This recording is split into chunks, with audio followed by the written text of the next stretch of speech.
Very good, thank you. I wanted to start with the sad news of Pele passing yesterday. World football's been in mourning. How much of an influence was he on you as a player? Well, obviously, everything that I've seen of him and hear of him has been through videos and people who knew him personally, and a lot of relationships that I have always in football, but someone that probably changed the dimension of a single player in world football because he could do a bit of everything. He was probably the most complete player that the game has ever seen.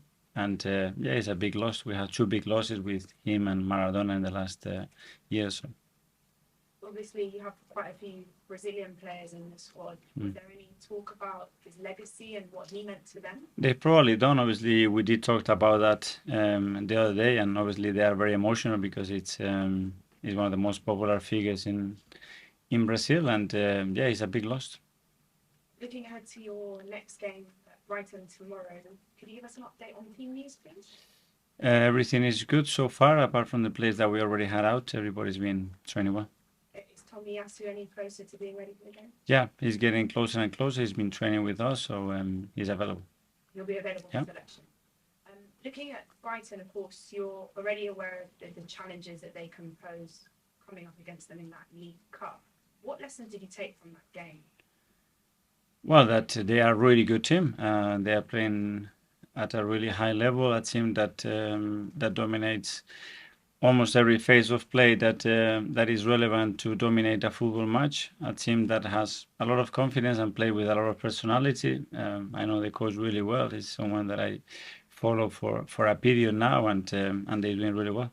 And I just wanted to ask you about Eddie Nketiah. Of course, there was lots of talk about him following the previous game. Just how pleased are you with him stepping up once again? That's what we need from the players. Obviously, we had a big blow with Gavi, and not having him obviously had a big impact in the team. And we always said that Eddie had the qualities and he needed the opportunity to show that, and he did it again on Saturday. Thank you. All the best. Thank you. Okay, Mikel, you now know you're going to be top heading into the new year. How does that make you feel?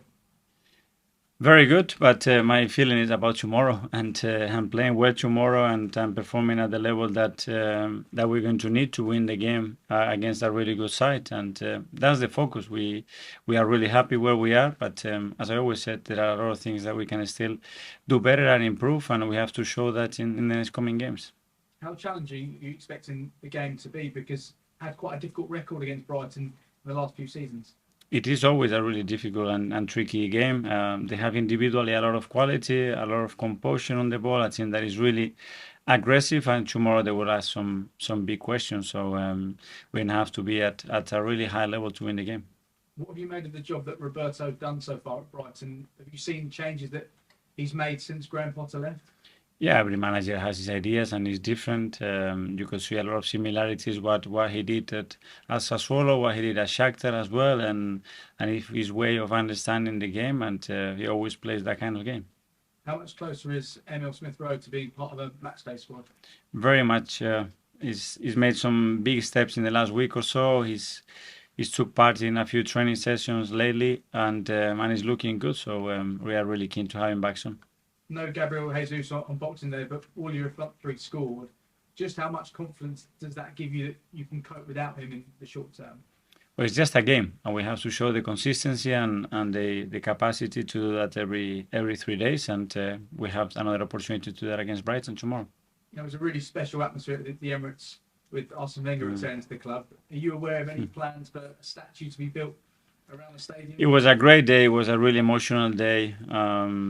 Finally happened. It happened in a natural way. I think he got what he deserved, which was a big ovation from our crowd and a really good feeling of welcome from everybody the moment he was around the stadium. So I'm really pleased with that because he absolutely deserves that.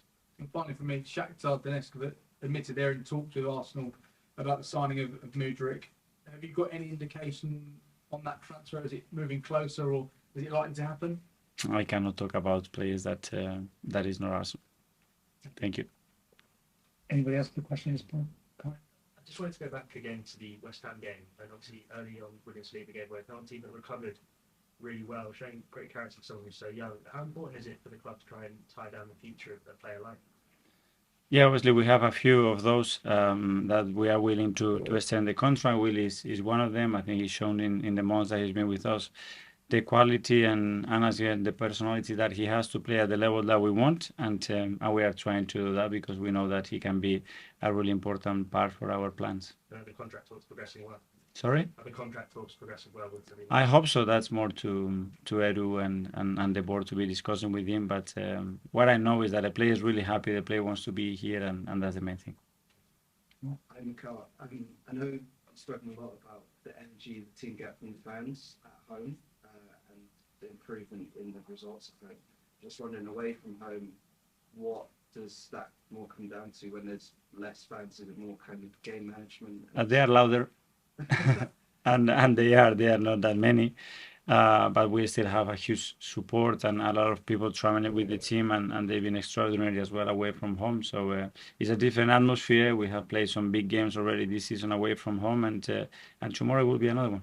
At the end of last season, you mentioned having to kind of understand the mood of those sorts of games. Do you think that's something that's kind of improved this year? Sorry, there. At the end of last year, you spoke about having to understand the mood of a specific game. This was after Newcastle. Mhm. I'm just wondering, do you think the squad have kind of improved with that? Yeah, but you can improve. But every game is a challenge. Every context is different, and tomorrow will be a very special day. It's New Year's Eve, and I'm sure that the stadium will be pretty loud, and we're gonna be ready for that. And just one last one. You've spoken quite a lot about other sports like the NFL, NBA, I think even rugby as well. I'm just wondering, what are the kind of transferable themes you see when you look at those sports? I love sport. I am interested to meet people, and we are really lucky because we have access to do that, and we manage to do that all the time and interchange opinions, experiences, and ideas with other coaches.